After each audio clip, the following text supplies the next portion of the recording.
What's up? What's up? What's up? What's up? What's up? What's up? Hey, man, this is All Truth, No Chaser. I am Larry S. White II, and today we're going to talk about the struggles of fatherhood. Now, listen, ladies, I know, right? I know. Men don't got no struggles, and for the women that do feel like men can have some struggles, I'm not trying to say that mothers aren't critical, that mothers don't go through it, because y'all do. But men, we have struggles too. But first and foremost, I want to give a round of applause to all the absent fathers out there, man. Y'all keep up the good work, okay? Because to be an absent father, man, I think even to be an absent mother, man, my hat goes off to you guys, right? Because you get to make a kid, and then you don't have to carry none of the burden. Isn't that great? So proud of you, right? Now, granted, when I say that, I'm talking about the fathers who make a deliberate choice to not be a part, the mothers who make a deliberate choice to not be a part, right? For whatever your reason is, you created this kid and then you choose that you don't want to be a part of it, man. You know, keep up the good work, man. I'm so proud of you. I wish I had that ability. I don't, because my kids emotionally send me through it. They do, man, because when you have kids, you know, I'm a big baby guy. I love babies. I love all babies. Like, I can sit there and I can hang out with babies, newborns, like to look at the grass and ants and trees and to see the world through their eyes is amazing. But then those babies turn into kids, and them kids turn into tweens or whatever you call them. Then they turn into young adults. And that is exhausting. It's exhausting. So much so, I don't ever want to have no kids anymore. No more kids. I'm done. But I did want to just talk about, like, it is a struggle to want to be a good example for as a dad. It's hard when you're in the game. Now, granted, I'm only talking about those who decide to stay and be in the game with their kids, the game of life. Like, how to be a good example, man. It's a lot. It's a lot, right? Because it's not like I stopped living life. It's not like I don't have struggles no more. It's not, you know, I'm still trying to figure out things too. And in the process of trying to figure those things out, to figure it out in a way that can create this framework for my kids, it's hard, right? Because every decision that you make affects someone else. How you handle your circumstances, how you handle your difficulties, how you deal with that, how I handle my wife, right? All of that matters. And it's like I have to be careful what I say to my daughters. I got to be careful what I say to my son. Like, my wife been giving me a hard time the last couple of days. So she's going to hear this and she's going to be like, oh my God. But like, she been coming at me, bro. She been like she want to cap. You know what I mean? Like, she dissing me, you know, want to be funny and make the jokey jokes. And you know what? It's funny. The problem is I can't do that back, right? I can't clap back at the wife. You know why? Because if I do, now we got a whole other problem, right? I have to be always be considerate of their feelings, because that's my family. So yeah, they can come. My daughter made this project for school, and she says, she created the never lost golf ball. And the thing with the never lost golf ball, you know, I had to cut open a golf ball. I had to, which was a lot. Well, cutting a golf ball open was fine, but digging out the inside to fit an air tag in it was a lot. And so she makes this video and she says,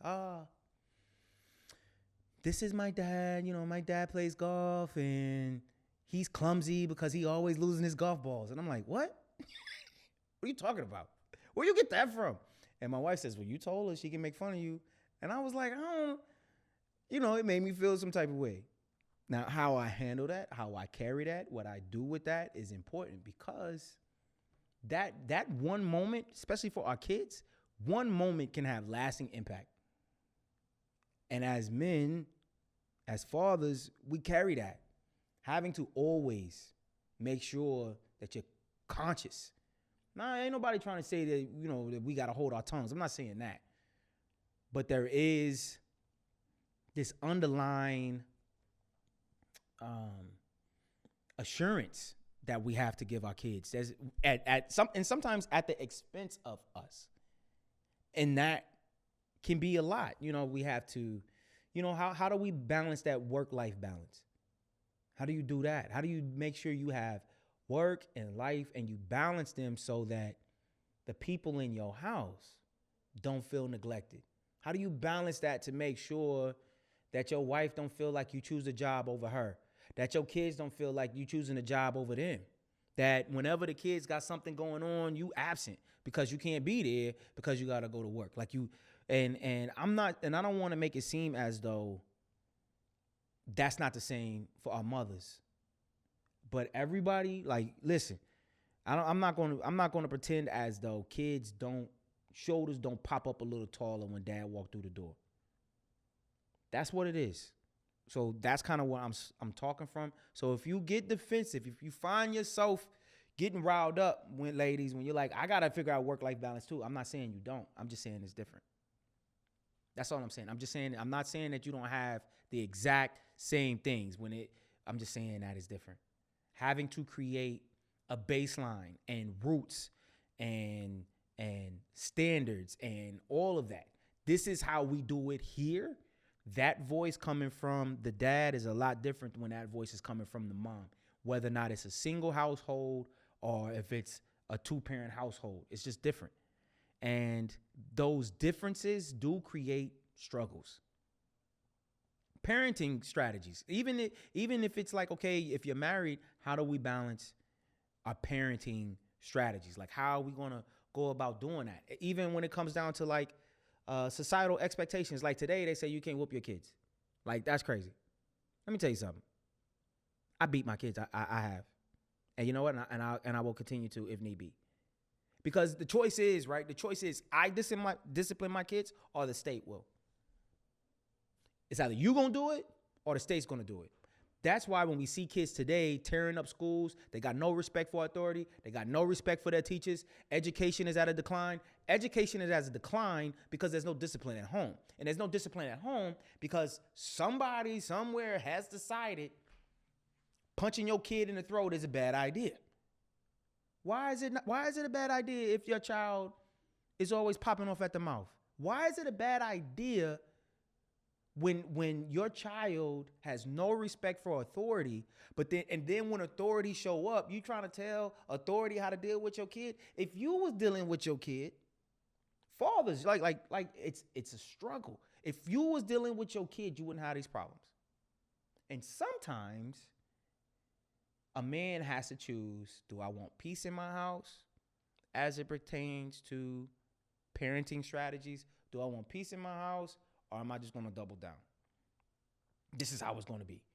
Because sometimes if 2 parents of a child can't come together to say how we're going to go about disciplining our kids, if we can't have agreement there, and then you alleviate discipline, if you alleviate standard, if you alleviate this is how we do it here, when that child goes out into society, you end up with a hellion. That's what you get. Or right? If man, I feel like this is kind of like going off in a different way because initially, I wanted to talk about the struggles of fatherhood, but like what I see in these kids, man, is, it blows my mind. Like I don't know why parents are allowing their kids to get tatted up. I don't know why. And I'm talking about the parents that literally take their kids, football athletes, like, at the high school that is by my house, it's like every football player on that field got a sleeve. Like, you 16 years old with a sleeve. Like, I don't get that, because what I thought was dope at 16, I didn't think that was dope at 26. Didn't think it was dope at 36. And so you end up allowing, we have allowed our children to embark on making life-altering decisions at an age when they don't even know what they're going to do yet. Like, I don't understand it. And because this is all truth, no chaser, my daughter decided to get a tattoo. And not only did she decide to get a tattoo, she decided to get a tattoo on a forearm. The crazy part about the decision is that she did it like blatantly. Like she knew it was going to be a problem. She knew I was going to have a problem. If you're watching this, yes, I got tattoos and I hate them. That's my experience. My brother loves his. I hate mine because they're unnecessary. They have not added anything to my life. If I wanted to remember it so bad, it's not like I needed to remember it by writing it on my body like forever. And some people say, oh, you know, that's just how I've shown honor and da da da. Like, that's fine. If you are an adult and you want to do that and you're taking care of yourself, you pay your own bills, you're not relying upon nobody else, then yes, you can do whatever you want. Lil Wayne yourself. If you pay your own bills and you take care of yourself. However, my kid don't do that. My kid's still in my pocket. And so since my kid is still in my pocket, I get to decide what you can do and what you can't do. And like, I was like, look, if you want to get a tattoo, if it's not so important to you, wait till you're 21. She decided to jump the gun. And now she has this like, well, you know, it is what it is. Unfortunately, she hasn't established herself yet. And whether we want to admit it or not, even though society has changed, if you walk into an interview and that's what you have on your arms, that's what they see first. Prejudgments are a normal thing of society. We need to stop acting like we don't judge each other from the very get up. How you carry yourself, how you walk into a room, how you speak, like it's crazy. I was at this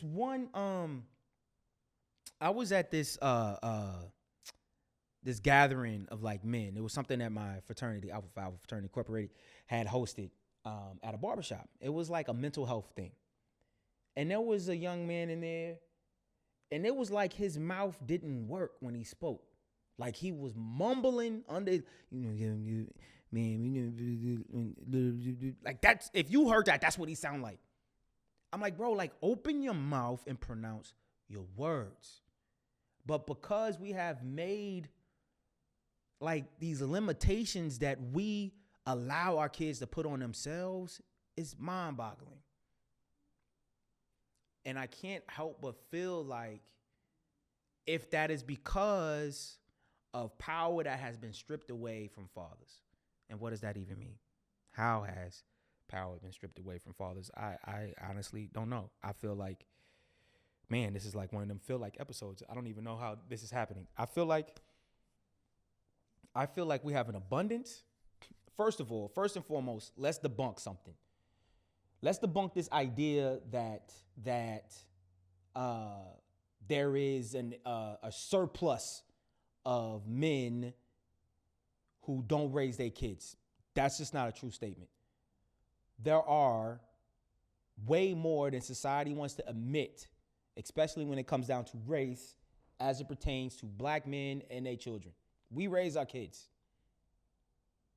I just don't understand, like, how we got to where we are as it pertains to our kids. I know a lot of educators. I know a lot of people in education. I know a lot of, and even when it comes to my own kids, like it's crazy. I don't understand this whole gun thing. I know we're supposed to be talking about the struggles of fatherhood, but I don't understand. I heard on the news, it wasn't the news, it passed some law in Tennessee where there was a school shooting, and instead of the senators coming together to say, yo, we need to dead these at least automatic weapons, these ARs and all that, like if you want to shoot a gun that can kill people so bad, join the military.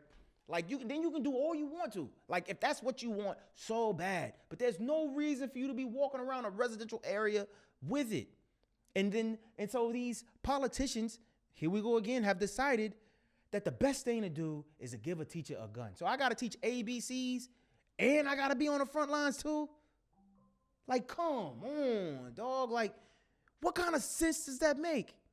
I gotta defend myself from kids because kids have access to guns, and when their feelings get hurt, I'm just gonna come shoot up the place. We have gotten to a place as it pertains to as adults. You see it with adults too. Adults who cannot handle correction. Like, bro.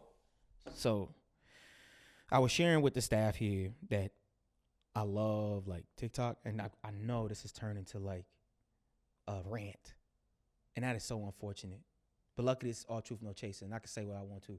I was watching TikTok, and I was sharing with the staff here, and it just about how I like it. I like it because, not only do I post on TikTok, but when I'm scrolling, like just for some reason, my feed, and maybe it's because I'm going on this cruise out of Europe, but it's all about this cruise stuff. And this lady literally was going off on a cruise line for leaving her. But they left her because she wasn't on a boat. Like, you mad because the boat said we leaving at 2 o'clock and then you show up at 2:15? Like, that's is not being accountable like the standard as a society? Like, it feels like. And the reason why I'm saying it feels like, because if I say it feels like, that gives room for interpretation. It gives room for being wrong. Always, always, always leave room for being wrong. And allow yourself the opportunity to be able to get correction when it's based off fact and not feelings and opinion. So if you leave a comment, don't come in here just saying something because you feel like it's true. Like, make sure you done did your research first before you go opening your mouth on something that you don't know. But that's a whole nother conversation. Okay. Back. Let me reel myself in. Oh my God. So yes, guys, my wife has told me that I need to do a better job when I get passionate about something, because I can go on a rant. Honestly, I feel like all of that is because of fathers not being in position. That's what I think. I think that because there's an absence of fathers, grandfathers, great-grandfathers doing their job, and there being room to do their job, like, maybe it's because the word masculine is a derogatory word now. Maybe that's why. Maybe it's because you have men who want to do female sports.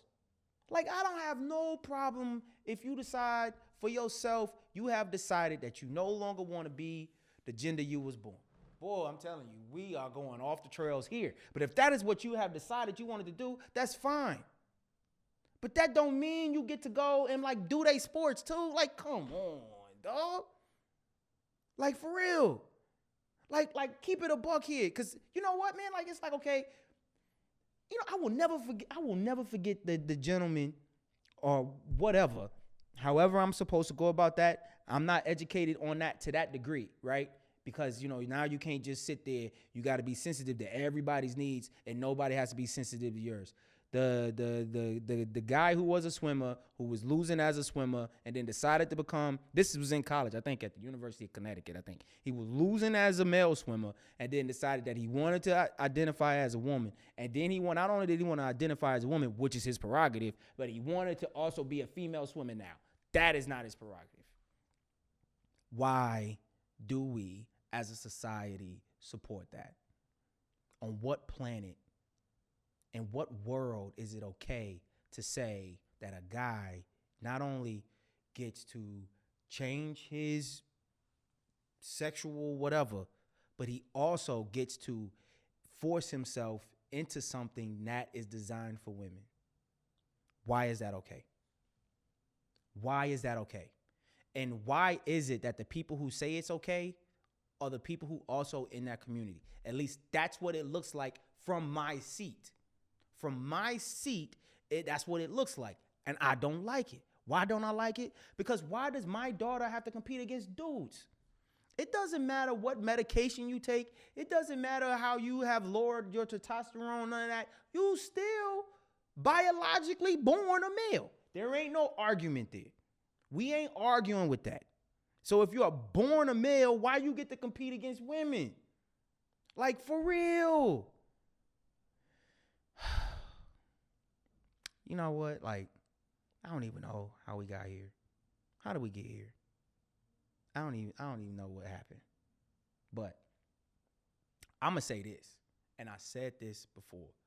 Truth taken out of context is a lie.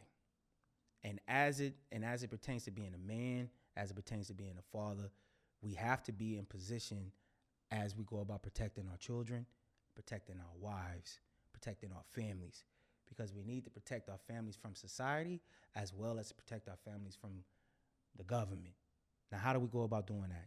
You know how we go about doing that? By just making sure that we're doing the best that we can to be honest, loving examples, even when it pertains to things that you may disagree with. Because people are allowed to do whatever it is that they want to do. Fact. You are allowed to do whatever it is that you want to do, but that does not mean you are allowed to be without consequence. Consequence is not a bad word. Consequences is not a bad word. Consequences are the outcome of a said action. If you study really hard for a test, the potential consequence of that, if you studied really hard for real, is obtaining a good grade. That's what it is. OJ, his consequence for having a very, very expensive lawyer and some good lies up in there, the consequence of that is he got away with murder. I mean, right? We wouldn't argue with that. I'm pretty sure everybody wouldn't argue with that. But that's the consequence. If you have, that's consequences are just the actions of said choices. That's it. And we need to start being accountable. We need to start being responsible for the choices that we make. And fathers just have to stand in the gap for their family from a place of love. From a place of love. Always, always, always from a place of love. And part of that love is correction. Correction without love is hate. Anyway, boy, Lord have mercy. How we got here? Y'all be easy, man. Peace.